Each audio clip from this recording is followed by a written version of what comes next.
మంచి బంధాలు దూరం అవుతున్న ఈ సమయంలో, ఒక బంధాన్ని ఎవరిని ఇబ్బంది పెట్టకోకుండా ఎలా నిలుపుకోవచ్చు అని తెలిపే ఈ కథ. ఒక వ్యాపారికి తన 45 సంవత్సరాల వయసులో హఠాత్తుగా అతని భార్య మరణించింది. అతని బంధువులు, స్నేహితులు తనని రెండో వివాహం చేసుకోమని, స్థిరపడమని ఎన్నో విధాలా చెప్పి చూశారు. కానీ తనకు తన భార్య తీపి బహుమతిగా ఒక కుమారుడు ఉన్నాడని, వానిని సక్రమంగా పెంచి పెద్ద చేయాలని, వాడి అభివృద్ధే తన ధ్యేయమని చెప్పి ఎవరూ నొచ్చుకోకుండా సున్నితంగా తిరస్కరించాడు. అతని కుమారుడు విద్యాబుద్ధులు నేర్పి సక్రమంగా పెరిగి పెద్దవాడైన తదుపరి అతనికి అంగరంగ వైభవంగా పెళ్లి జరిపించి, తను కష్టపడి వృద్ధి చేసిన వ్యాపారాన్ని కూడా అప్పగించి తన వృద్ధాప్య జీవితం గడపడం మొదలుపెట్టాడు.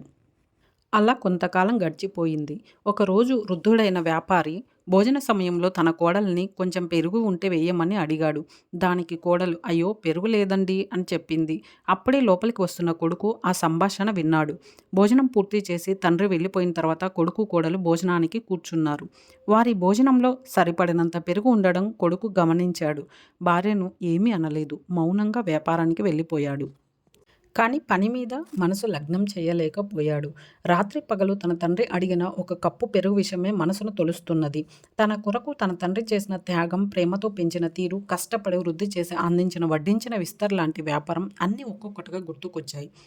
తన తండ్రి జీవితమంతా చేసిన కష్టం ఒక కప్పు పెరుగును కూడా ఇవ్వలేకపోయిందా అనే బాధను తట్టుకోలేకపోయాడు.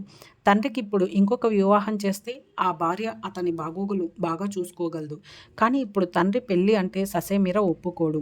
అలాగని భార్యను దండించితే మనసు మారుతుందన్న నమ్మకం కూడా లేదు.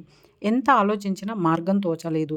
చివరకు ఒక నిర్ణయానికి వచ్చి మరుసటి రోజు వేకువజామున తన భార్యకు తెలియకుండా తండ్రిని వేరొక ఊరు తీసుకుని వెళ్ళి మంచి ఇల్లు చూసి అన్ని సదుపాయాలు ఏర్పరిచి తండ్రిని అక్కడే ఉంచి తిరిగి వచ్చేశాడు.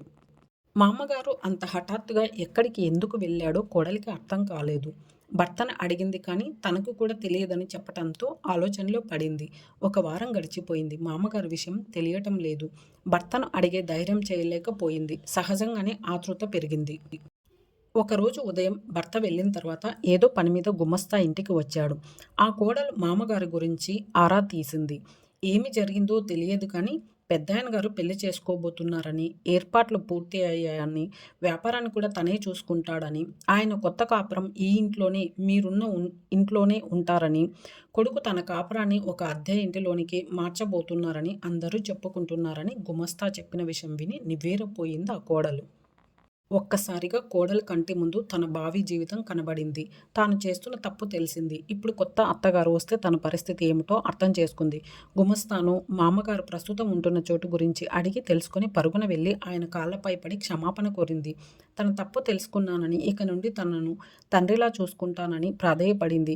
ఈ విషయాలేవీ తెలియని మామగారికి పరిస్థితి ఏమీ అర్థం కాలేదు. అప్పుడే వచ్చాడు కొడుకు. తల్లిదండ్రుల విలువ, కప్పు పెరుగు విషయంలో తాను పడిన బాధ కోడలికి తెలియజేయడానికి తాను ఇలా చేయవలసి వచ్చిందని తండ్రికి, భార్యకు వివరించాడు. తనకు తానుగా మారడానికి భర్త ఆడిన నాటకం చూసి సిగ్గుపడి భర్తను క్షమించమని కోరుకున్నది. ఈ సంబంధ బాంధవ్యాలు, మమతానుబంధాలు, బాధ్యతలు తెలుసుకుంటే కుటుంబ బంధాలు ఎంత సహజంగా పరిమళిస్తాయో ఒక్కసారి ఆలోచించండి.